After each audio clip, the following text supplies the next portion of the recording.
great question. That is a really great question, Frankie. The difference between Oracle and Tarot is it's hard to give kind of a down and dirty explanation. Tarot comes generally from a long history of cards that have been handed down over a long period. They go back several hundred years. And we've got different sets of cards. Like one of the most popular right now is the Rider-Waite Tarot. That's kind of the default that everyone uses.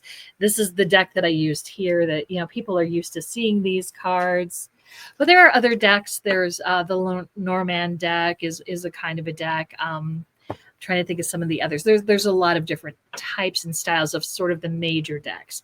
And they're all kind of read similarly. Most of the decks have like Rider-Waite Tarot has got 78. They've got a major arcana, which is sort of major life events.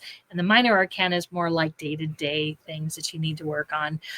So that's kind of an energy that it's pretty consistent. Now, Oracle decks, I think there are as many Oracle decks as there are artists and writers and people that can create them. And an Oracle deck is usually a work of literature in and of itself. All of the pictures are unique to the deck. The energies down here, sometimes they'll have keywords, sometimes they'll only be pictures. And generally speaking, you usually get a book that comes with it. Now you see this one's pretty thick. Even though it's small, it's pretty thick. Most of, like the Rider-Waite Tarot will come with a teeny little white book. And it'll give you kind of a simple energy of what each card means. This you can read in a number of different ways. You can read it as part of a tarot reading and do your own interpretation. You can look up the different meanings, what it means. Some of them will give you advice on, after you've gotten this card, meditate on this, or think about this, or journal about that. You can use them in a variety of ways. Some people use them personally so that you can kind of maybe work on your shadow side or work on your energy in general, or a number of different ways. There's lots of ways to use Oracle decks. Tarot cards, usually, I mean, that's kind of one of those things that's so universal that I think person to person, I could hand you my tarot deck, although there are a lot of rules and lore around touching other people's tarot decks.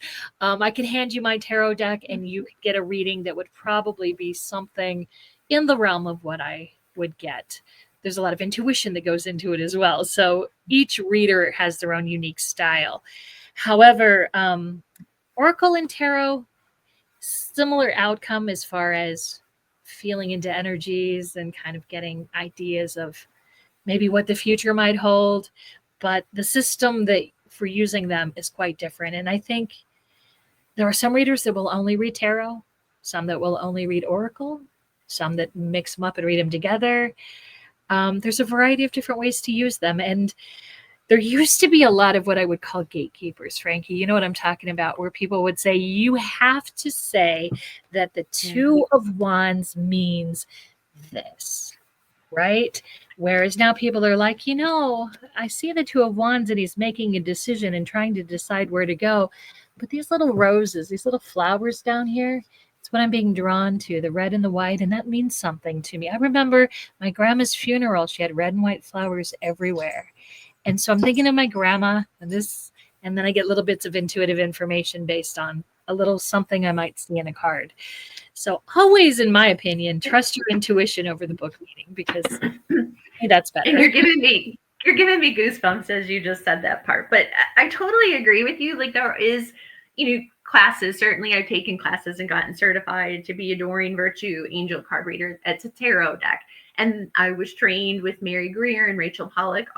They did a class for 5 days on the Rider-Waite, which is the traditional deck that everyone associates reading tarot with, right?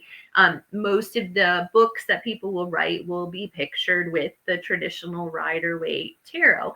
And you can, you know, you can use what they teach you about what, you know, number 2 and each number accelerates up to a higher level. 10 is the end, 1 is the beginning. You know, there's those basic principles, but really everything I think you learn. And again, I always say, take what works for you, leave the rest. No one, if someone tells you this is the only way to do that, I would be a little leery of that.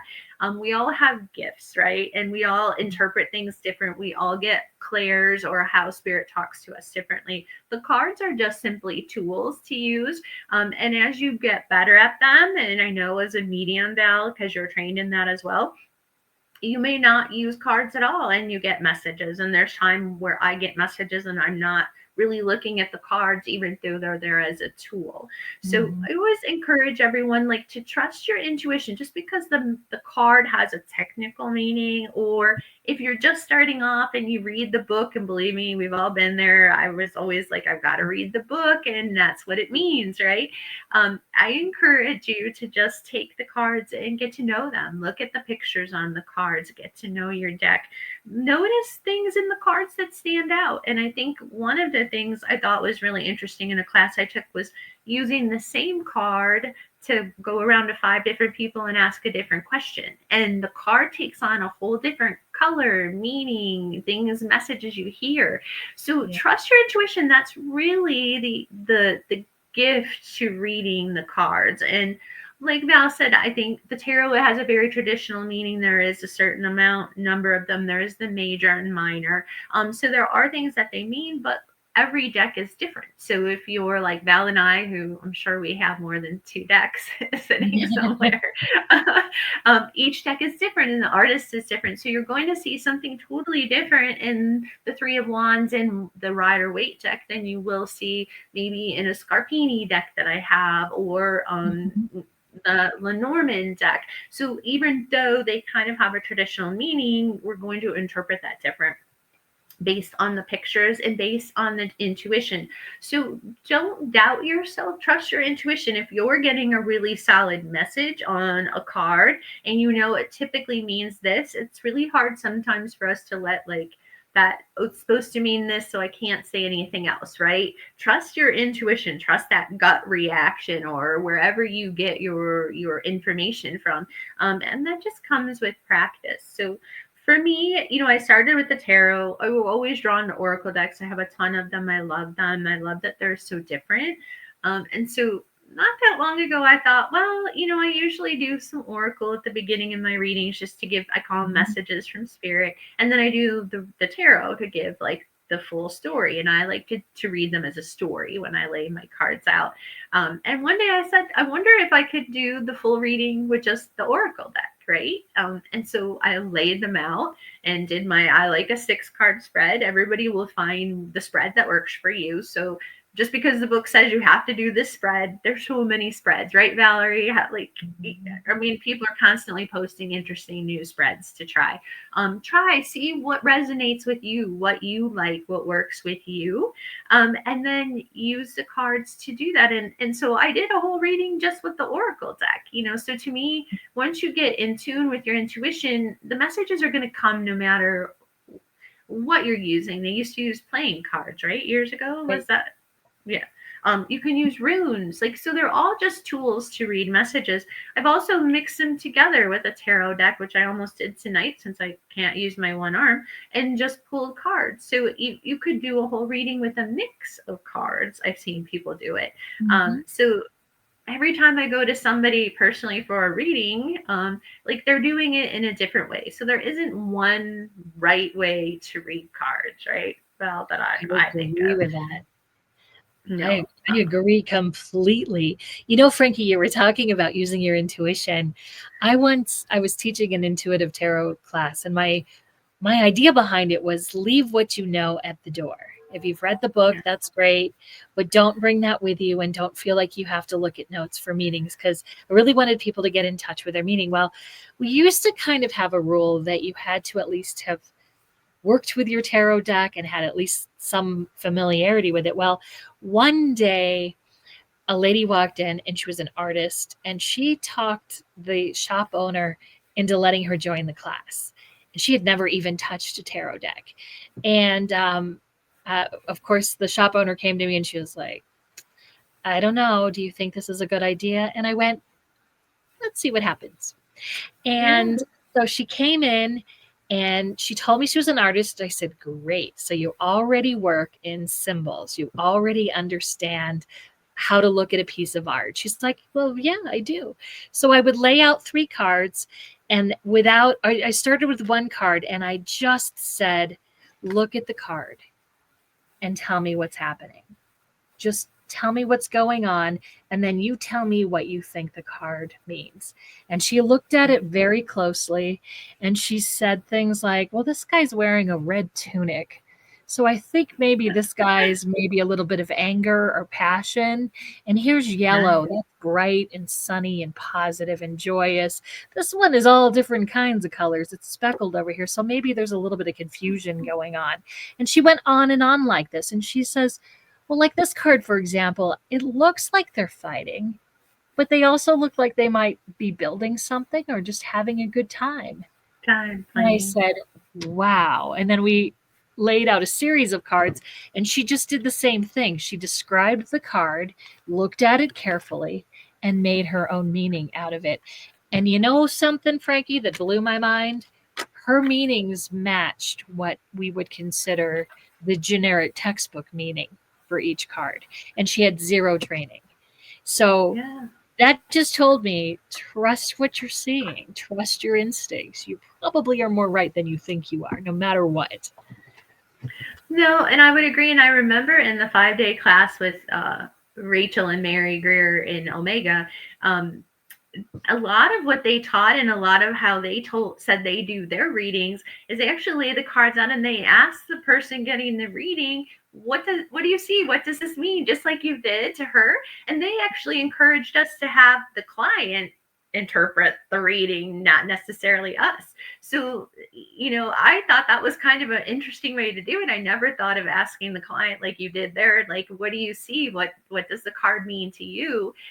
Because they're going to pull out all kinds of interesting things. So often in my reading, I'll be like, what do you see? What does this mean? Does this mean anything to you? Just like if you get a message for your mediumship and you see something, like we said, a yellow ribbon, and it doesn't mean anything to us, doesn't mean it isn't going to mean something to the person we're giving the message to.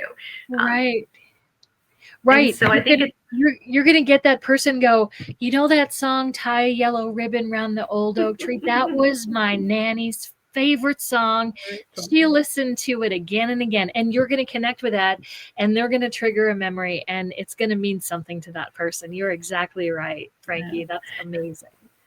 So I think the cards and any tool that you use, I think it's all about how you interpret it and also what it means to the person that you're doing the reading for. So, this card may have a significant specific meaning in the book, but it's going to mean something totally different to the person that you're reading it to and the message that you're giving. And I really encourage you all, and that's part of what we do the show for in building community, is to trust your intuition and to join us if you have questions, you want to learn more.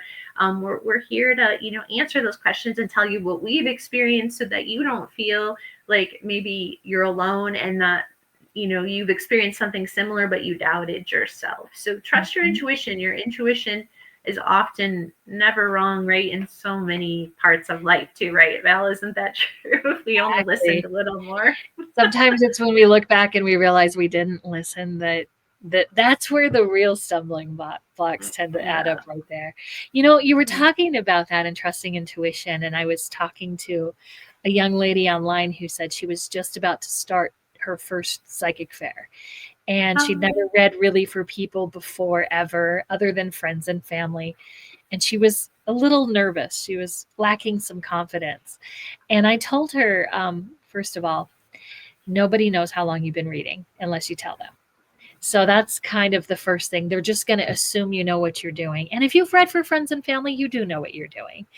And I said, second of all, if you get stuck, take a look at the card and really read the card, just like we just explained a few minutes ago. And she said, well, what if I get somebody down that's been reading tarot for a really long time and they're pointing to the cards and telling me what the meanings are? I said, that's happened. I said, just lean into it. When they're like, oh, I get it. I've got a new idea because that's the Ace of Swords and I've got this. Yes, take it, hold it up, put it in their face, say, yeah, what are you drawn to in this card? See what they do, and then build that reading between the two of you rather than you be the end-all authority. They'll feel included and they won't feel like you're doing anything wrong, and they'll probably enjoy it and go, well, I never thought about reading like that. So it's a way to do it. No, and I think and I think somebody joined us. If you joined us, drop a comment in. We were having some technical difficulties earlier, and apologize. But we're talking about the difference between oracle card and tarot card, and if there is a difference, and why you would choose to use one over the other. So I think that was a really great discussion on that, Val, and I think we should encourage people to just trust your intuition, give it a try. And there isn't really a right or wrong way. We will talk about ethics in another episode, because there are some things to consider when you're telling people information that people may take to heart. And what's the wording I'm trying to think of, like sometimes people, you go to the doctor and the doctor tells you bad news, and if you grasp on to only the bad news, you can make things come true. Like, we can manifest anything. So you want to be cautious a little bit about ethics, and we'll have a chapter on the show.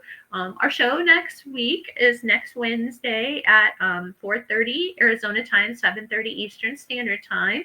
It's Spirit Tribe Tea Talk Show, where we discuss everything spiritual and metaphysical.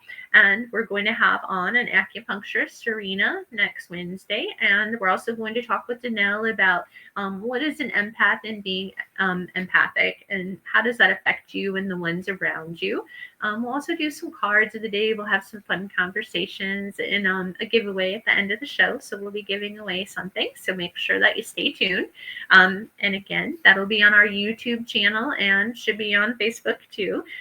So stay tuned for that. So Yeah, well, it's Val, gonna be yeah, it's gonna be good. So yeah, I don't know, since I have to work out these technical difficulties for next week, that I don't know, nobody really, we couldn't see any comments, but I did see we are on YouTube, and it looks like somebody is watching the channel, but I can't really see who either. So if you're watching, you want to drop your name in the comments, and we want to see if the comments are working. I would be curious about that. And yeah. Yes, we could give you a little mini reading if you're out there just kind of watching what we're doing. We're happy to do. If you have a question, we can answer. Yeah.